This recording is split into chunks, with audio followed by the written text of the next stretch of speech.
Trigger warning, sexual abuse and sexual assault is discussed in this podcast episode. Some people may find this triggering. If this causes you any distress, please seek support. Call 1-800-737-732. It is an Australian National Domestic Family and Sexual Violence Counselling Service. In a crisis, please seek support and contact your nearest emergency services and professional care. Welcome to Feel Good From Within. I'm Yvette Le Blowitz, your host. This podcast show is all about finding ways to feel good from within that doesn't cost the earth. Today's guest is Madeline Popelka, who is the author of You're Going to Be Okay and the founder of Healing from PTSD. Madeline shares her own personal story and healing journey. I hope by listening in, this podcast show helps you in your own personal healing and growth journey. Hi everyone, it's Yvette Le Blowitz from spaitgirl.com and welcome to Feel Good From Within. I'm super excited to be here with you today and with our very special guest, Madeline Popelka, who is the founder of Healing from PTSD and the author of You're Going to Be Okay, 16 Lessons on Healing After Trauma. Madeline, welcome to the podcast show. How are you today? Thank you so much for having me. I am so happy to be here and to be discussing this important subject. Before we dive into your book, are you happy to tell our audience a little bit about yourself? I am a writer, a trauma survivor, someone who has gone through multiple traumatic experiences throughout my life, starting in my childhood. And since I started healing in my late 20s, that led me to become a mental health advocate. And that's when I created my community, Healing from PTSD, on Instagram, which is where I share about my experiences of healing from trauma. And it is a place where other trauma survivors connect and share their experiences. You're Going to Be Okay. My book was just released in September, and it is so exciting to see it in the hands of readers everywhere. I picked up a copy of your book, You're Going to Be Okay, at Big W in Australia. Loved the book title. You opened up about your mum being from Vietnam and at a very young age experiencing trauma through the war. How did your mum feel about you sharing her story? This was the hardest part of writing my book, and I exposed a side of her that nobody except me and maybe my sisters saw.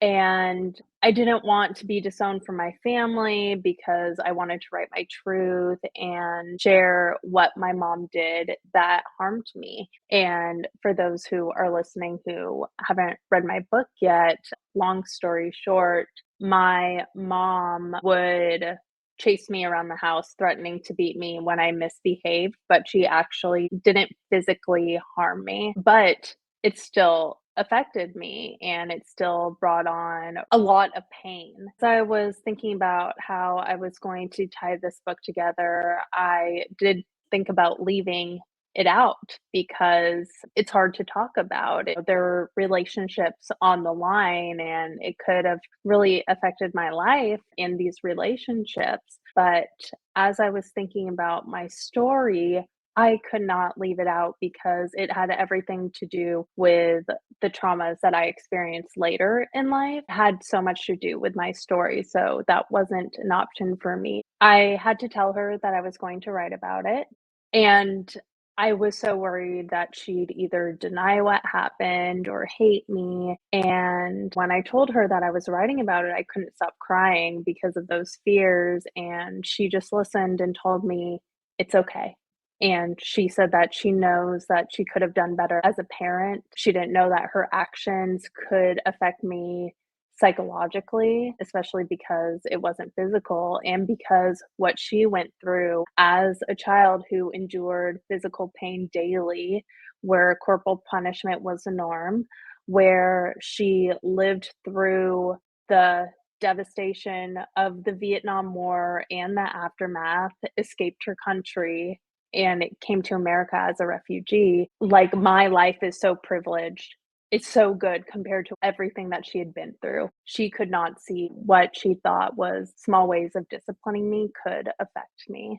When it comes to the title of your book, what made you decide to call it You're Going to Be Okay? When I was diagnosed with PTSD, it felt like the end of the world.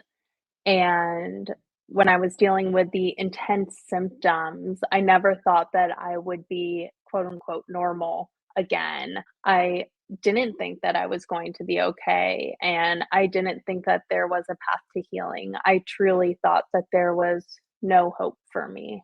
I titled my book, You're Going to Be Okay, because I found healing. And I want other people to know that there is hope and that healing is possible. And even though things may not be okay for trauma survivors, trauma can reroute one's life. They may be facing challenges and life changes that are absolutely devastating.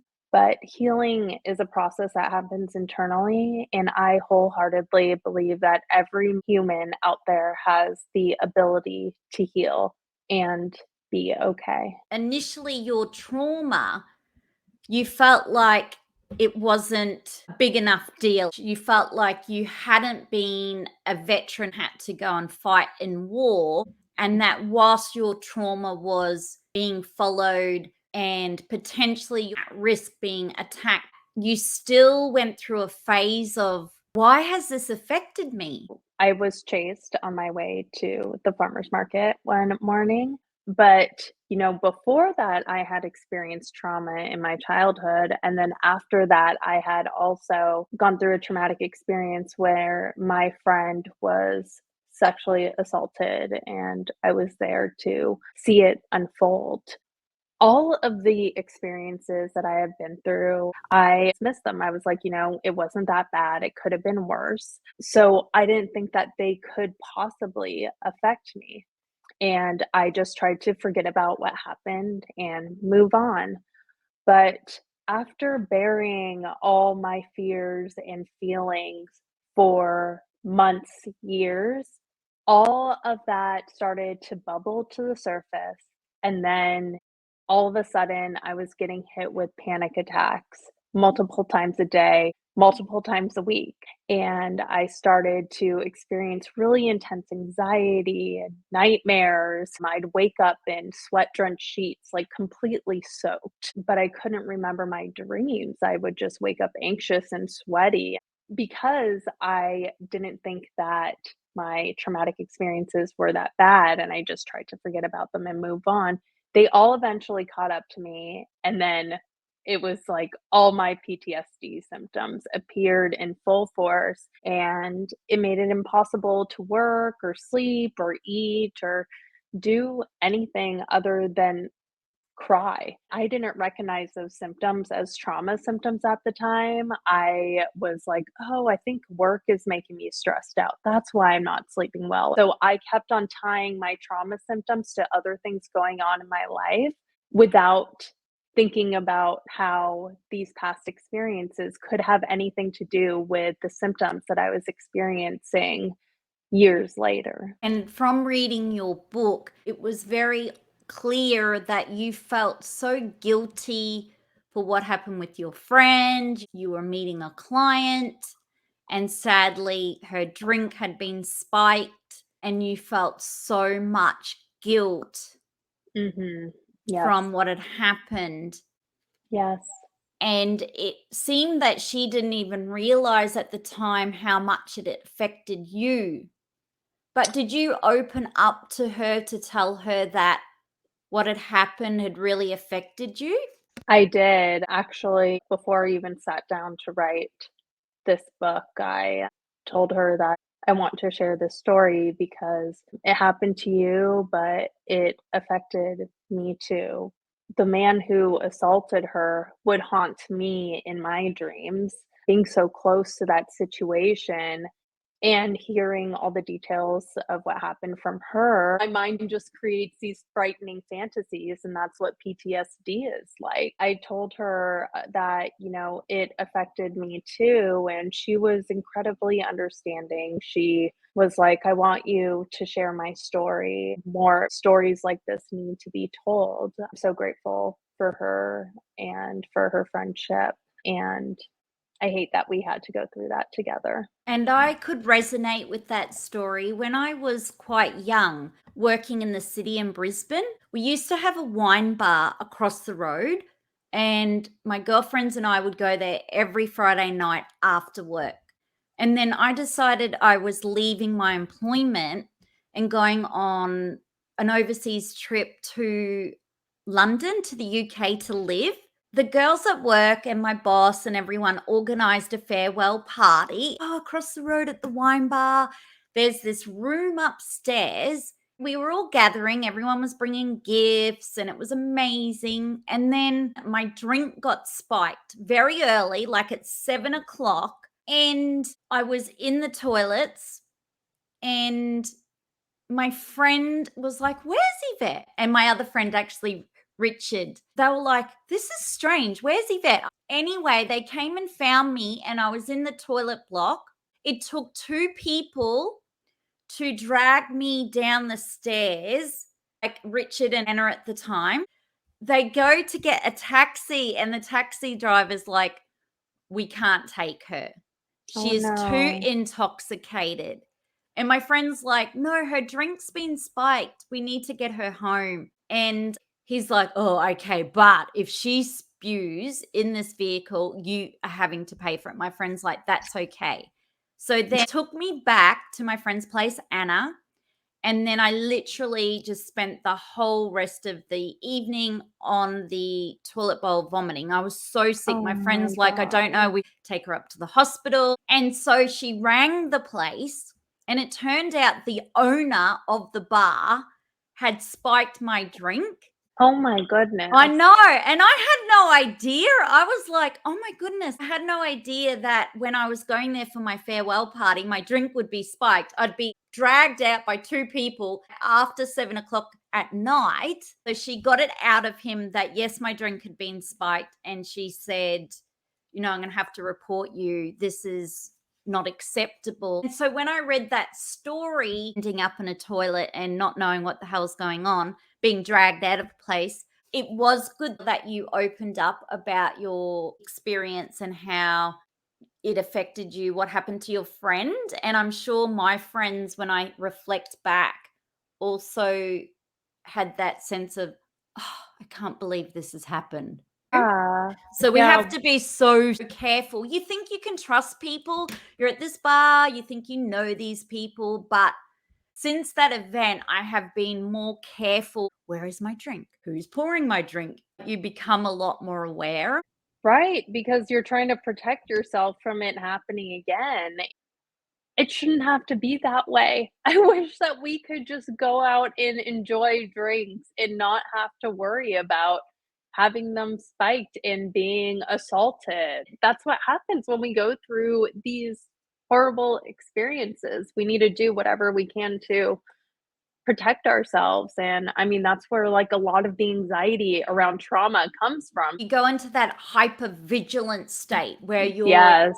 on guard, watching, and that's such an heightened stress response. What have you found to be helpful when something triggers you? I think a really good starting place for listeners is to just number one, start with awareness, becoming aware of your triggers. Because when you get triggered and you go into panic, it's scary when it feels like it just happens out of the blue. When you're like, where is this coming from? When you build awareness around your triggers and then you start to link it back to your trauma, even though you may be in panic mode, if you are aware that this is trigger and it's linked back to something that happened in your past, it can make it seem less scary in the moment because you know what is happening. So I would say that is step number one, to build awareness.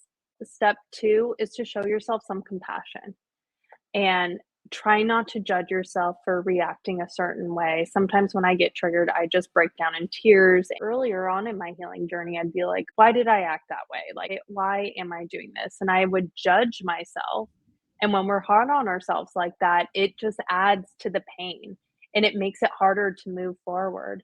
So I always recommend that people show themselves some compassion, treat yourself with kindness and comfort yourself. Give yourself a hug, tell yourself that it's okay, make yourself a cup of tea, do what you need to do to help yourself feel safe again. And if there are listeners out there who are dealing with triggers and intense trauma symptoms, there is so much work to be done around here. And triggers are so personal.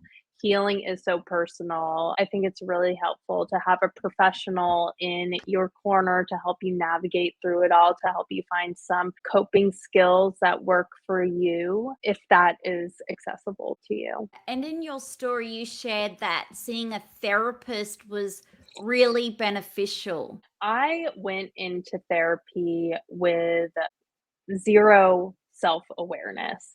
And I didn't know how to identify my feelings. I didn't know how to process my feelings. I didn't know anything about breathing exercises, grounding exercises, anything like that. And I've been so fortunate to have a few fantastic trauma therapists with me along my healing journey. Unfortunately, I know that it can take a while for people to find someone who is helpful to them. Unfortunately, not every therapist is a good therapist. Some therapists can be dismissive. I've heard of trauma survivors saying that their therapists blame them for their trauma. I've been very fortunate to have some great therapists, and each one has helped me with different things along my healing journey. In the early days, like my very first therapist, she really gave me tools to help regulate myself when I would get triggered or have really intense emotions. She helped me find some valuable coping skills. There's a breathing exercise that I really like called box breathing. She had suggested probably a dozen other ones that did not work for me. Same with grounding exercises. She taught me so many different grounding exercises. Not all of them worked for me, but I did find one that stuck. It's a body scan for anyone listening. And then it was also just really helpful to have someone who could just listen to me without judgment, just a compassionate person to listen to, even with like friends and my partner at the time. You don't want to dump all that on, and nor should they have to hear everything that you want to share. So I think some of that should be reserved for a trained professional who is trained to handle intense information like that. Therapy has been so helpful for me, and I definitely recommend anyone who is struggling with trauma symptoms to at least try it and see if it works for you. I love that message you just shared then about therapy, but also finding a therapist where you feel comfortable in opening up. In your book, you shared about victim blaming. Mhm. And I see this still a lot today where we've recently had a very big case where a girl has allegedly reported that she was raped. There still is a lot of victim blaming coming out of that. Oh, she was drinking. It's her fault. Or whilst the case hasn't been determined yet if the person is guilty or not, regardless, there's still a lot of victim blaming that it was her fault. She was drinking. She knew what she was getting herself into. So a lot of victim blaming is still going on. You're based in America. Do you Mhm. see a lot of that still happening to this day? Absolutely. You see it and you hear it all around you. When there is a high profile case, kind of like what you're describing, people share their thoughts on the internet. And when I see someone who blames the victim and just automatically gives the accused, the perpetrator, the benefit of the doubt. As a trauma survivor, I see that and I'm like, I no longer feel safe around you because if you don't believe this survivor, do you believe me? Do you believe other survivors out there? People are so quick to question victims and people who speak out about their abuse and their trauma, and they're also just as quick to give the perpetrator the benefit of the doubt. And they say things like, "Oh, well, this can ruin the accused life and it can ruin their career." And it's like, okay, well, the victim's career, life, whatever, is already ruined because of what happened. And I believe that people, they like to point out what victims do and what they could have done differently to prevent the trauma from happening, when in reality, like, the trauma isn't preventable from the victim's standpoint. How were they to know not to drink that evening? How were they to know not to go to this place? They're just out there living their lives. They shouldn't have to be, like, protecting themselves from any potential bad situation. Like, that is no way to live. I just think that the questioning the victim has become so normalized that I just hope that, people become more aware of their thought patterns, and why are they jumping to conclusions so quickly? Why are they not believing the victims before they even can really share their entire story? So I just hope people can become more aware of their own thought patterns and their limited thinking patterns in that regard, because not only does it affect the person who has actually experienced the trauma, but then all of us who are also watching and seeing their behavior and their beliefs, because it makes us feel less safe around them too. That is such a valid point because I believe there's no way anyone would go public to talk about being sexually assaulted, raped.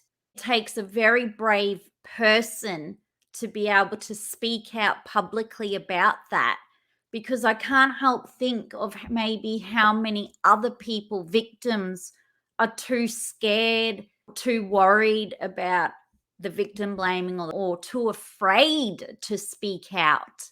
You have found a lot of comfort in using your voice Mhm. to share your story. You've created also a community around this healing from post traumatic stress disorder, PTSD. Have you found that by opening up to be very beneficial to your healing by sharing your story and connecting with other trauma survivors? Yes, absolutely. I write a little bit in my book about how giving voice to the parts of me that feel ashamed has been deeply healing for me, because shame wants us to stay silent. It just makes us want to curl up in a ball and hide in the dark, but we heal when we bring our stories to light.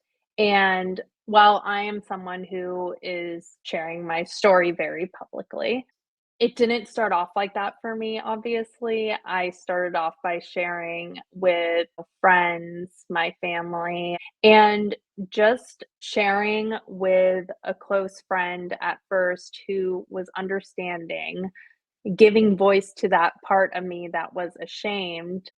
That made me feel so much less alone in my struggles, and it's like all these fears that I had about people judging me for struggling with PTSD, a lot of the fears I had around that didn't turn out to be true. Yes, there were some people who were judgmental and were not understanding, but those turned out not to not be my people. It really played a critical role in my journey, using my voice to share my story, connecting with people on Instagram.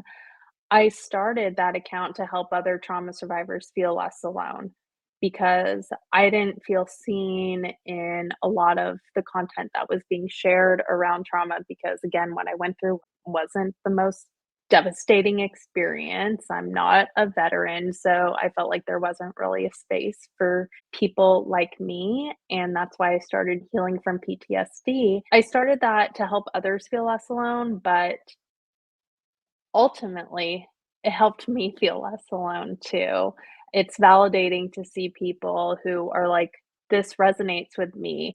I experienced this too." It can just feel so isolating going through trauma and just being on the healing journey, and knowing that there are other people out there who can relate can bring so much comfort. I love that story, how you started it to heal and to help others, but ultimately it helped you. And you have this beautiful community, and I'm sure they're all enjoying that you've launched a book now. You're going to be okay, and that they can read your very personal story. One thing that was interesting was you found it difficult after your diagnosis of PTSD to communicate that to your family. Is that because you felt shame around PTSD diagnosis and the mental health stigma? Absolutely, and I definitely had self-stigma and was ashamed of having PTSD. And even when I was first diagnosed with PTSD, I was in denial for several weeks. I was secretly hoping that my therapist and my psychiatrist had made a mistake, and that's one reason why I didn't tell people right away, because I was, like, secretly hoping that they'd be like, "Oh, never mind, you're fine." But that wasn't the case. I was definitely ashamed. It was really hard to start opening up about it, and I thought that there was a right way to tell people, and I have a whole chapter on this in the book, opening up to people about this because it is so hard to do, but it was a critical part of my healing journey to start cultivating a support system, because while healing is a personal journey, it's one that we don't have to do alone. And when you let others in and you let them help you and support you in whatever way that you need, it can make the journey so much more endurable. Has that been a significant help, having a supportive partner in your PTSD healing and journey? Absolutely a huge help. I think I was so fortunate to have him. If I had gone through those really hard years alone, it's just hard to say where I would have been. The support of others played a critical role in my journey. Everyone deserves to have someone who will support them and provide them with the love that they deserve on their healing journey. What are some of your self care rituals? Healing is an ongoing journey, and it looks different at different times. And part of healing is figuring out what you need during this stage of your life, during this stage of your healing journey. So, right now, I'm not in therapy. I was earlier this year. I'm at this point, I don't need that support in that way. And I feel like I truly have all the tools and the support that I need to navigate through the challenging times in my life. But before that was a huge part of my self-care was therapy, taking the time to do that. Right now, what I do for self-care, I'll provide like 3 top things is 1, prioritizing sleep. Most trauma survivors struggle with nightmares or insomnia. One thing that has really helped me prime myself for a restful night of sleep is getting a nighttime routine down. You need to do the same thing every night because our brains are highly associative instruments. You can prime your brain to get ready for sleep if you start doing the same nightly activities. So if you like make a cup of tea and you read for a while, you will start to cue yourself to like, okay, it's time to go to sleep. because by association, your body will know when it's time to start to wind down. I highly recommend that people get a nighttime routine down if they haven't already. 2, journaling. We talked about this a little bit before. Releasing words onto the page has always been a way that I coped. Sometimes I will just dump my feelings onto the page and it'll feel like a huge release. I'll let the tears flow if that's what's happening for me. And then there's also a journaling practice that I've been doing. It's an exercise that my first therapist taught me, and it's called the 5 good things exercise. And all you do is write down 5 good things that happened earlier that day. And it's in chapter 11. If anyone wants to check it out, really helps me reflect on the good that's in my life, because when you're dealing with trauma, sometimes we can be so focused on our pain that we don't create space to notice the good in our lives. It can help you feel more content. So that is a practice that I still do. The third one that I will share, it's something that I do daily at this point, is stretching. Because when you're anxious and you're stressed out, it creates muscle tension. People may notice their shoulders like creeping up to the ears, and your neck and back, and everything feels tight. Taking some time, even if it's just 10 minutes a day, to release some of that tension just helps me feel more at ease. It releases some of that pain, and overall, it just puts me in a better mood. So that is something that I recommend that people try out as well, especially if they're experiencing muscle tension. I love those tips. What is your hope for your newfound book readers? I hope that they find healing. I think that everyone deserves healing. Everyone deserves support. Everyone deserves to have the resources that they need to heal. I hope that they know that they are not broken, that they went through something horrible, and that healing is possible. And I hope that they don't give up on their future selves. Love that. I hope that they don't give up on their future selves. That is such a beautiful way to end this show. And Madeline, what's the best way to stay in touch with you after this podcast show? On Instagram at Healing from PTSD, or on my website, my name, madelinepopelka.com. Thank you, Madeline. Thank you so much. I've really enjoyed this conversation. Thank you for having me. Thanks, Madeline. Bye. Bye. Thanks for listening into this Spirit Girl podcast episode. I hope you found this conversation of interest and of benefit to you. In support, I would love for you to subscribe to Feel Good From Within with Yvette Le Blowitz on any podcast app you listen to the show through, or on YouTube too. If you feel that someone else should listen to this podcast show, be sure to let them know. If you are listening to this podcast episode on Apple Podcasts, be sure to leave a 5-star rating and a review, and stay in touch with me after the show by subscribing to my mailing list at spaitgirl.com or yvetteLeblowitz.com or feelgoodfromwithin.com, and follow me and stay connected on any social media app at Spirit Girl, Yvette Le Blowitz, or Feel Good From Within. And together, let's feel good from within.